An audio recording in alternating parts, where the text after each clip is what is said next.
Let's move to the next option, which is freeze. Now, this is very important option which is being used throughout when you are using a lot of data for yourself. So suppose I have around 100 rows of data. Yeah. Suppose I have around 63, 64 rows of data. So when I scroll down, you'll see I'm not able to understand which column I'm referring to. So suppose I'm referring to store key, but if I scroll down, I'm not able to see the heading. Yeah. So if I have to freeze the heading so that it doesn't scroll up while I'm looking for the records, what I'll do is I'll place my cursor on the cell from where I want to freeze the row. I'll go to view, I'll say freeze, and I'll say one row or up to one row. Yeah. So you can see the first row has got freed. So if I scroll down now, my first row is still there and I can see which column I'm referring to. Yeah. I can see the column headings, even though I have scrolled down till the bottom of my screen or the bottom of my sheet. Now, to unfreeze it, again, you go to view and say no rows. It will remove the freeze and you scroll down, the headings are gone again. Yeah. Suppose you want to freeze the rows from row 4. Yeah. What I'll do is view. I'll take my cursor to cell 4 or the row 4. I can select the row 4 and I'll say view, freeze up to row 4. Yeah. So now you can see the 4 rows are freezed, whereas I can scroll down on the other records till the bottom of my sheet. Yeah. So you need to remember that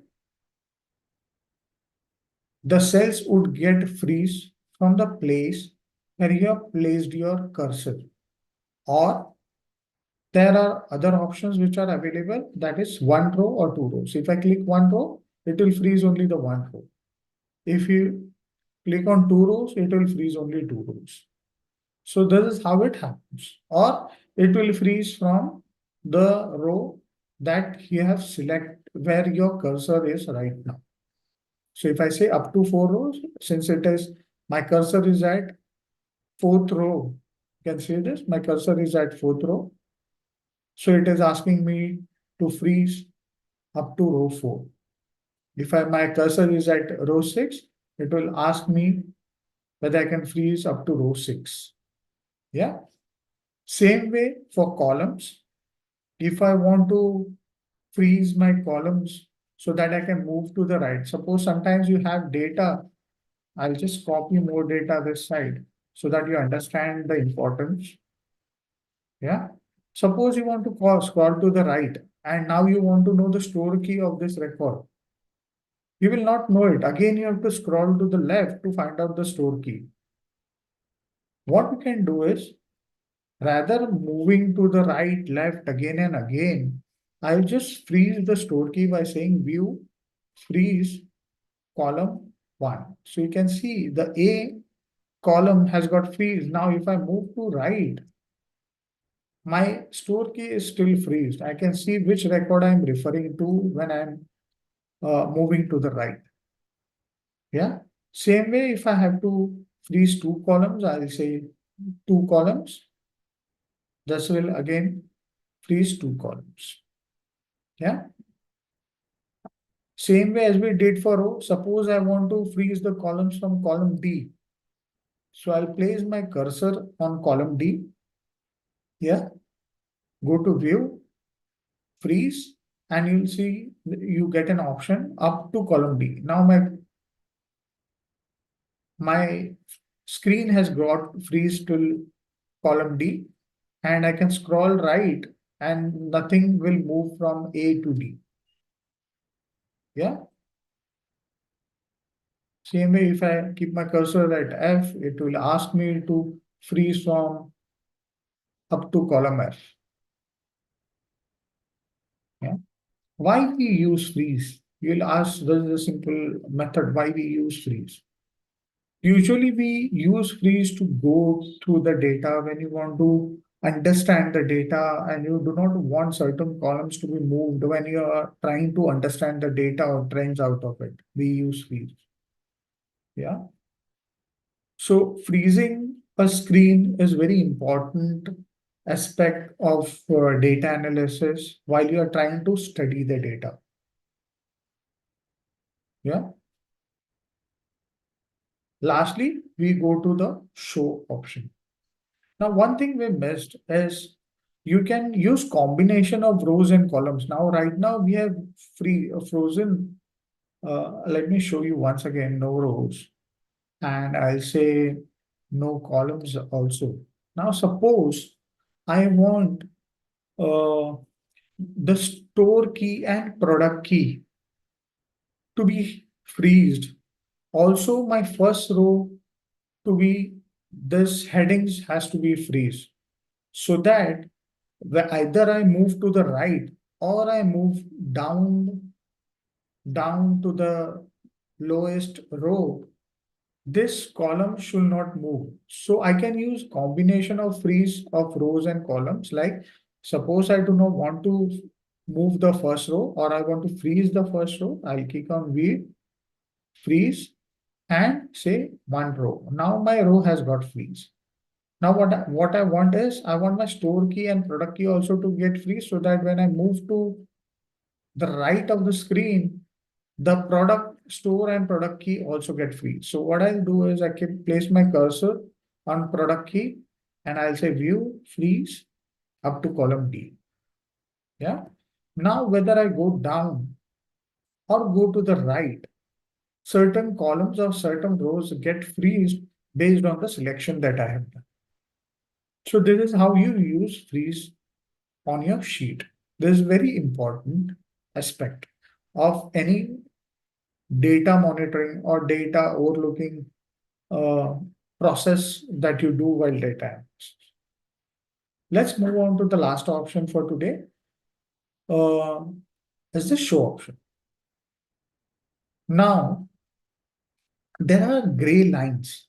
You can see there are gray lines between the cells, between numbers. You'll see these gray lines that are there will define or separate each data from each other. Suppose for presentation purpose, you do not want to show these gray lines. What I'll say is go to view, show, see what is happening on the grid lines. So you can just remove the checkbox which is next to grid lines. See, all the lines are gone. Yeah. So there are no grid lines which are separating the columns or the data from each other. Yeah.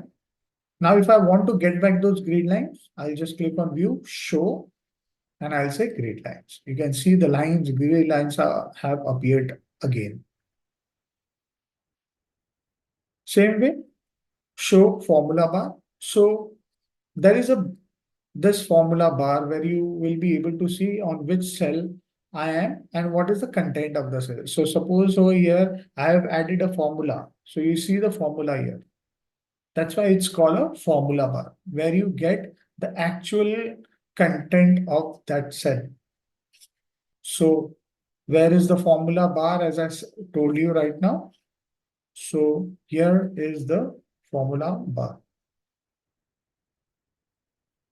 Yes. So if I do not want this formula bar to be shown, just to save my screen space, so I'll say view. I'll say view, show, and I'll remove, click on it, and the formula bar is gone. You see, there is no formula bar now. If I want to bring it again, I'll say show formula bar. Clear? Now, as you know previously, we had a formula for calculating the sale based on the unit price. Yeah, we multiplied D2 with E2. It is showing me the value as 2299. Now suppose I want to see the formula which is being used to calculate sale. Yeah. So what I'll do is I'll go to view, show, and I'll say formula. So you can see the sheet is showing me all the formulas that I have been using to calculate the sales. Yeah. Now, if I do not want to see the formula, I just want to see the value as it is. So I'll say show and I'll remove the formula. So this is how you see if there is any formula being involved in any of the calculation which are done on the sheet. You can just click on view and say, show me all the formulas. So it will show you all the formulas. And if you just want to hide all the formulas and want to see the values, go back and click on formula once again and it will remove those. It is not removing, rather it is showing you the actual value of the formula that is coming after calculation. Yeah. Last, this is very important when you are doing protected ranges. Suppose I protect certain ranges. So suppose I protect A and B column so that no other person is able to see this particular sheet. Yeah. So what I'm doing is right now, there is an option to protect range, which we'll go through in our next video, subsequent videos. I select both these columns, A and B. I go to data and say protected sheets and ranges. On the right hand side, you will see there is an option which has come up, which is asking me to protect sheet 6, column A and B, which is sheet 6, column A and B. I'll just put a description, training purpose, and I'll say set permissions. Yeah. And I'm just setting the permission so that the other person is not able to see or update those columns when I share it with them. Yeah. So I'll remove this, choose who can edit it. So I'll remove this person to be edited and I'll say done. So this is saved